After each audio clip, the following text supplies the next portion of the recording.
టాలీవుడ్ ప్రస్తుతం top heroine ఎవరా అని వెతుక్కుంటుంది. ఒకప్పుడు అనుష్క, సమంత, తమన్నా, రకుల్, కాజల్, రాశి ఇలా బోలెడు మంది హీరోయిన్లు స్టార్ హీరోయిన్ ని నేనంటే నేనంటూ పోటీ పడి సినిమాలు చేస్తూ టాప్ హీరోయిన్ రేస్ లో ఉండేవాళ్ళు. కానీ ఇప్పుడు తెలుగులో టాప్ హీరోయిన్ ప్రస్తుతం ఖాళీగా ఉంది. నెక్స్ట్ ఎవరొస్తారా అని వెయిట్ చేస్తున్నారు ఫ్యాన్స్.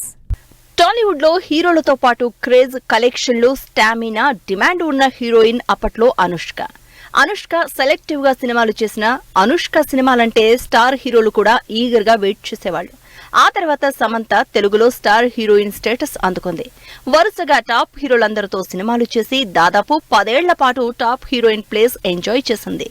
ఆ తర్వాత పూజా హెగ్డే, మహేష్, చరణ్, ప్రభాస్, అల్లు అర్జున్, ఎన్టీఆర్ ఇలా అందరి టాప్ హీరోలతో సినిమాలు చేసి 2-3 ఏళ్లు టాప్ హీరోయిన్ గా పిలిపించుకుంది. కానీ ప్రస్తుతం పోటీ పడడానికి హీరోయిన్లే లేరు, రష్మిక తప్ప. టాలీవుడ్ లో సత్తా చాటుతున్న హీరోయినే లేదంటున్నారు జనాలు. ప్రస్తుతం చేతి నిండా సినిమాలతో ట్రెండింగ్ లో ఉన్నది రష్మిక. అయితే ఈ సినిమాల్లో స్టార్ మూవీ పుష్ప 2.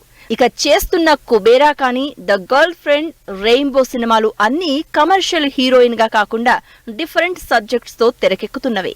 అంతేకాకుండా ప్రస్తుతం రష్మిక తెలుగులో కంటే బాలీవుడ్ లో సల్మాన్ ఖాన్, రణబీర్ కపూర్ లాంటి స్టార్లతో క్రేజీ సినిమాలు చేస్తోంది.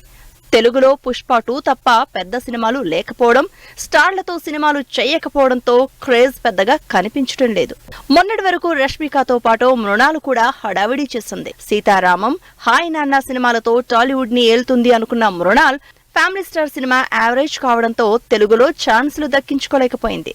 దాంతో టాప్ హీరోయిన్ అవుతుందనుకున్న మృణాల్ ప్రస్తుతానికి రేసులో వెనకబడిపోయినట్లే. పూజా హెగ్డే, రష్మిక లాంటి హీరోయిన్ల సినిమాలు కూడా కొట్టేసిన శ్రీలీల ఇంకే ఉంది టాప్ హీరోయిన్ అయిపోతుందనుకున్నారు. అయితే మహేష్ బాబు లాంటి హీరోతో గుంటూరు కారం చేసి కూడా స్టార్ హీరోయిన్ స్టేటస్ తెచ్చుకోలేకపోయింది శ్రీలీల. ప్రస్తుతం పవన్ కళ్యాణ్ తో చేస్తున్న ఉస్తాద్ భగత్ సింగ్ తప్ప శ్రీలీల చేతిలో ఒక్క సినిమా కూడా లేదు. దాంతో శ్రీలీల టాప్ హీరోయిన్ అయ్యే ఛాన్స్ దరిదాపుల్లో లేనట్లే. ఆల్రెడీ కాస్తో కూస్తో క్రేజ్ ఉన్న మృణాల్, శ్రీలీల, పూజా హెగ్డేతో పోటీ పడుతూ టాలీవుడ్ లోకి గట్టి పోటీ ఇవ్వడానికి రెడీ అవుతోంది జాన్వీ. టాలీవుడ్ కి వచ్చి రావడంతోనే ఎన్టీఆర్, రామ్ చరణ్ లాంటి స్టార్ హీరోలతో ఛాన్స్ దక్కించుకుంది. ఇద్దరితోనూ ఇంట్రెస్టింగ్ మూవీస్ కావడం, మోస్ట్ అవైటింగ్ కాంబినేషన్ కావడంతో పాటు శ్రీదేవి కూతురిగా జాన్వీకి తెలుగులో కావాల్సినంత క్రేజ్ ఉంది. దాంతో జాన్వీ టాప్ హీరోయిన్స్ రేస్ లో పోటీ పడే ఛాన్స్ లేకపోలేదు అంటున్నారు ఫ్యాన్స్.